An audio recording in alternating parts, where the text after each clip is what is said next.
J'ai avancé comme ça, petit à petit, pour me rendre compte finalement que c'est pas de mon métier dont j'étais usée, mais des conditions.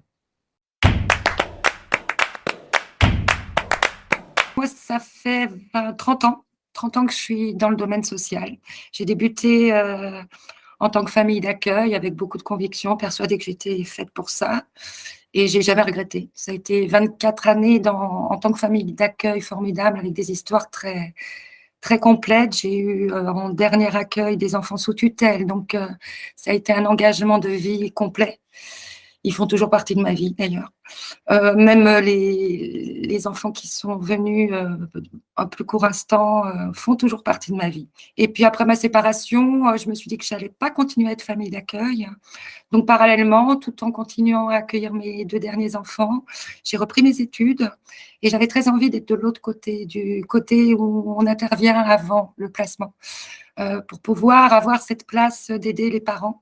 Place que j'avais un peu, mais en tant que famille d'accueil, mais beaucoup moins importante. Donc je suis intervenue à domicile auprès de familles en grande précarité, en grande difficulté éducative et sociale. Ça a été un métier passionnant, mais dont les conditions ne me convenaient pas, parce qu'on était timés et que pour moi le social ne se fait pas avec un timing. Donc j'ai tenu 5 ans et puis j'ai dit: «Non, il faut que je passe à autre chose» parce que j'ai eu l'opportunité dans ce métier de devoir soulager, des familles qui sont de plus en plus dans la demande de soutien, des familles qui ont des enfants autistes. Donc je me suis lancée là-dedans, sans avoir, de billes, spécifiques dans l'autisme, mais une grande compétence, dans la bienveillance, l'écoute et l'accueil. Donc ça fonctionnait, mais pour moi, c'était pas suffisant, donc j'ai demandé à faire une formation d'autisme pour comprendre un peu mieux, le fonctionnement de ces enfants-là. Donc c'est ce que j'ai fait à l'université, pendant 1 an. Ensuite, je me suis prise de passion, pour l'autisme. Donc je me suis mise en libéral, 2 ans. Alors le libéral, il faut savoir que quand on vit seul, c'est un peu compliqué parce qu'il faut savoir gérer, son temps, savoir gérer le manque de travail parce qu'on ne retient pas un enfant, juste pour avoir sa paye. Et elle est là toute la complexité de ce métier de libéral. On pourrait toujours trouver des problèmes, toujours, mais il faut savoir partir et s'arrêter aussi. Donc, étant un peu en difficulté financière parallèlement, je faisais de l'intérim dans une maison d'accueil spécialisée pour, autistes adultes et aussi, dans un foyer, d'accueil pour préadolescents.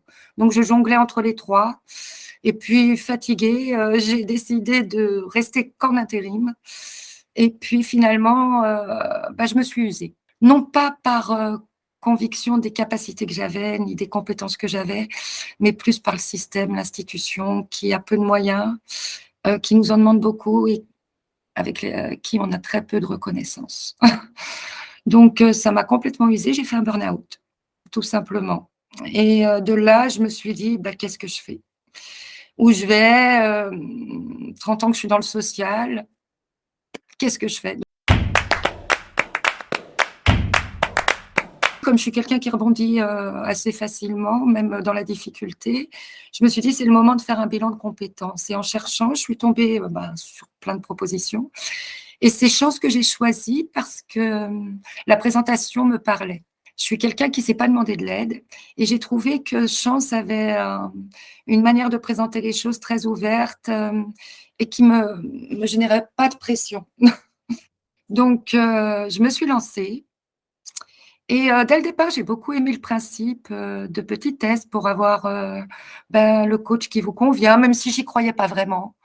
Et puis, je me suis retrouvée, face à une Patricia qui a été mais merveilleuse. J'ai dit: «Mais c'est incroyable, elle me comprend, elle». Bon, je disais: «C'est le début», et puis on a cheminé comme ça et puis dans ce cheminement, je dirais que moi, j'étais dans l'action au niveau de ce que Chance me demandait, sans grande conviction, mais je faisais. Parfois, je comprenais même pas pourquoi on me faisait faire ça, mais je faisais. Et je m'accrochais toujours à ce petit en rendez-vous, d'entretien avec Patricia, en me disant: «J'y verrai plus clair avec elle» et c'est ce qui se passait. Ça a été tout un déroulement comme ça où, c'était parfois difficile parce qu'il fallait creuser et puis j'en avais pas forcément envie. Mais le fait d'avoir une coach qui me comprenait vraiment sur le bout des doigts, qui avait l'attitude parfaite pour, me rebooster, pour, savoir où étaient mes forces et mes faiblesses, et ben, j'ai avancé comme ça, petit à petit, pour me rendre compte finalement que c'est pas de mon métier dont j'étais usée, mais des conditions. Et il a été évident pour moi qu'il était temps que je sois formatrice pour transmettre tout ce savoir-être et de savoir-faire que j'avais en moi et qu'il fallait que je le transmette, quoi. J'ai été en recherche d'une formation de formatrice d'adultes. J'en ai trouvé une qui me convient parce qu'elle est assez large et peut-être qu'elle ne suffira pas, je ne sais pas. Pour l'instant, je l'ai débutée là, le 10 janvier. C'est un début pour moi. Je ne sais pas où j'en serai dans 3 mois avec cette formation, mais je sais que si ça ne suffit pas, j'en ferai une autre. Sachant que parallèlement, bah, il fallait bien que je retravaille. J'ai repris assez d'énergie avec ce parcours chance pour m'autoriser à démarcher la Suisse, qui est à côté de chez moi. Et je me mettais plein de freins en disant: «Ben Ingrid, tu as pas le diplôme au niveau de tes compétences, donc personne te fera confiance» et pas du tout, en fait.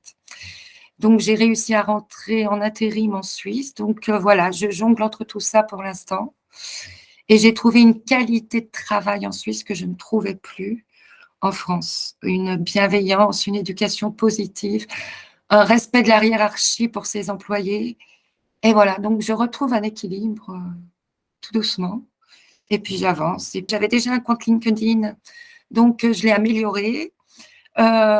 J'ai repris contact avec des personnes de ma formation, de mon ancienne formation, pour avoir des billes, des réponses par rapport à la formation de formatrice d'adultes. J'ai repris en fait contact avec des professeurs que j'avais eus et qui ont été très bienveillants, qui ont répondu à mes questions donc voilà, ça a été puis ça m'a permis aussi d'élargir, aussi la communauté LinkedIn. J'ai 52 ans et j'ai toujours des rêves et des projets plein la tête. Donc mon âge n'a jamais été un frein. Je n'y crois pas. Je n'ai pas le profil à attendre la retraite. Donc j'ai des projets infinis. Quand j'en atteins un, j'ai déjà l'autre qui arrive. Donc c'est ma nature et l'âge n'était pas un frein. Moi, mon plus gros frein, c'était, mes diplômes. Voilà. Où j'étais persuadée, que le fait d'avoir un diplôme qui n'est qu'un diplôme de niveau bac, ne serait un gros frein parce que j'ai une expérience beaucoup plus grande et un savoir-être et un savoir-faire beaucoup plus grand. Je pourrais faire une VAE, je pourrais faire, mais j'ai pas le temps pour ça, j'ai pas envie. Parce que faire ça, ça serait juste prouver ce que je suis déjà et ça m'ennuie complètement. Alors ça présente plus de difficultés, mais finalement, j'ai découvert que ce n'était pas un frein, que tout tenait à ma façon de me présenter, au travail que j'ai fait aussi avec chance de présentation du CV. Là, je travaille, sur l'autre partie parce que je l'avais pas tout à fait fini. Hem, mais le travail du CV avec chance m'a fait réaliser c'est grâce à ce CV que j'ai pu démarcher la Suisse. Parce que ce CV met en avant exactement ce qu'il fallait, mes compétences et mon expérience. Et du coup, j'ai réalisé qu'en fait, tout était une question de présentation. Ce parcours m'a permis aussi de réaliser à quel point il était important pour moi que j'avance mes projets au Sénégal, des projets qui sont enfouis en moi depuis longtemps. Chance m'a permis de ranger, de catégoriser tout ce qui était fouillis dans ma tête et puis de reprendre confiance en mes compétences, en mes forces.